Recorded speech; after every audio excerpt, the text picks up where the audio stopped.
जोहार। अभी झारखंड के सरकार के सूचना विभाग IPRD के द्वारा एक सूचना जारी की गई है कि माननीय मुख्यमंत्री जी और माननीय विधायक गांडे कल्पना सोरेन जी विगत दिनों एक हत्या आरोपी कैदी नौशाद अंसारी जो इलाज में था और हजारीबाग के अस्पताल में एक हवलदार चौहान हेम्ब्रम के निगरानी में था और रात के अंधेरे रात में उनके सोए होने का फायदा उठा करके उस नौशाद अंसारी ने उनकी हत्या कर दी थी। यह 11 तारीख की घटना है और आज हम लोग 17 तारीख को ये बात कर रहे हैं। मुख्यमंत्री जी और उनकी धर्मपत्नी जी ने आज उस परिवार से मिलने का काम किया है। मैं आपको बताना चाहता हूं कि हमारे प्रदेश अध्यक्ष बाबूलाल मरांडी जी अपने आसाम प्रदेश के मुख्यमंत्री और सह प्रभारी झारखंड के चुनाव के श्रीमान हेमंत बिस्वा शर्मा जी ने जब इस घटना को सुना और जब उन्होंने इसकी संवेदना को जानकारी लिया, इतने विभत्स घटना हुई है, इतना गंभीर मामला है और अभी तक कोई भी सरकार का मुख्यमंत्री ना उनके विधायक इस पीड़ित परिवार से मिलने के लिए गए और उन्होंने कल जब कार्यक्रम बनाया इस पीड़ित परिवार से मिलने का गांडे जाकर के बेंगाबाद जाकर के, तो प्रशासन हलचल मच गई। मुझे लगता है कि मुख्यमंत्री जी के कहने पर उनके परिवार के सदस्यों को आधी रात में उठा करके आज यहां मिलवाने का काम किया गया है। इस बीच में अपने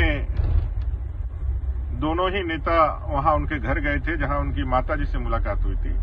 मेरा 4 प्रश्न है। आपने जो घोषणाएं की है इस शहीद के परिवार के लिए, जो रुपयों का घोषणा किया है, जो आप बताए हैं, ये सारा पैसा उनका कमाया हुआ है। 50 लाख रुपए तक का जो पैसा मिलना है वो SBI और भारत सरकार की तरफ से जो एक एग्रीमेंट है उसके माध्यम से मिलना है। बाकी EPF PF उनके कमाया। चौहान हेम्ब्रम के कमाए हुए पैसे को ही आपने एक पैकेज बना करके बड़ा पैसा आप 1 करोड़ समथिंग उनको दे रहे हैं। सरकार के रूप में आपने क्या दिया इस शहीद परिवार को? पहला प्रश्न। ये तो रूटीन में कोई भी डेथ होता है, कोई भी किसी की देहांत होती है तो ये पैसा उनको मिलता है। आपने सरकार ने क्या दिया? पहला प्रश्न। दूसरा, रात के अंधेरे में उनको यहां लाने की क्या जरूरत थी? वहां के जनप्रतिनिधि आप थे, आप वहां जाकर के इस परिवार को क्यों नहीं सांत्वना दिए, क्यों नहीं उनको संवेदना प्रकट की? ये भारतीय जनता पार्टी का ही दबाव था, ये मानिए आप कि आपको इस गंभीर मसले पर इतने दिन के बाद आंख खोलने को विवश होना पड़ा। तीसरा, आपकी संवेदनाहीनता के कारण इतने दिन चुप रहने का कारण क्या है? आप क्यों नहीं इस मामले को आपने प्रखरता के साथ उठाया? आज 7 दिन हो गए हैं, ये हत्यारा आपकी पहुंच से बाहर है। चौथा और आखिरी सवाल कि एक हत्या के आरोपी, गैंग रेप के आरोपी जिसके ऊपर पॉक्सो लगा हुआ था, ऐसे गंभीर अपराधकर्मी जो इलाज कराने के लिए आया था, तो उसके सुरक्षा के लिए सिर्फ एक ही हवलदार का डिप्यूटेशन क्यों किया गया था? यह इसलिए अभी तक वो पकड़े नहीं गए हैं या फिर ये जो नौशाद अंसारी है, ये नौशाद अंसारी नाम से ही आपके तुष्टिकरण के भाव जागृत हो जाते हैं क्या? इस नौशाद अंसारी के नाम के कारण ही आपकी जो है पूरी जो है संवेदना जो है वो अपने झारखंडी भाइयों के लिए, आदिवासी भाइयों के लिए मर जाती है क्या?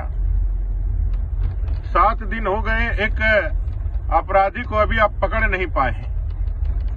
आप उनको अभी तक कानून के चंगुल में नहीं ला पाए हैं। यह तुष्टिकरण के तरफ ही इशारा करता है।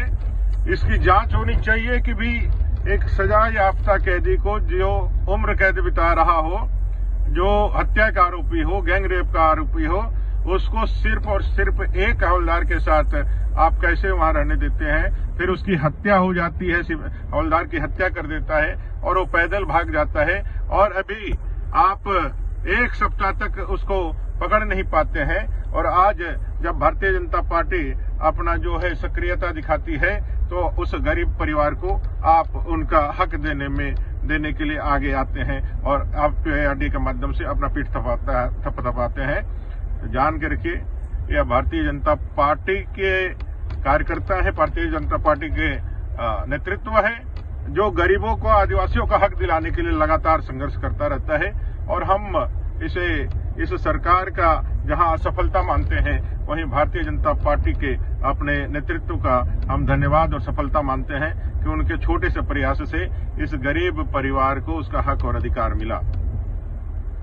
ऐसे सरकार और ऐसे लोग जो सिर्फ और सिर्फ अपना विचार और विवेक वोट बैंक और तुष्टिकरण की राजनीति से ही तय करते हैं, ऐसे लोगों से झारखंड को सावधान रहना चाहिए।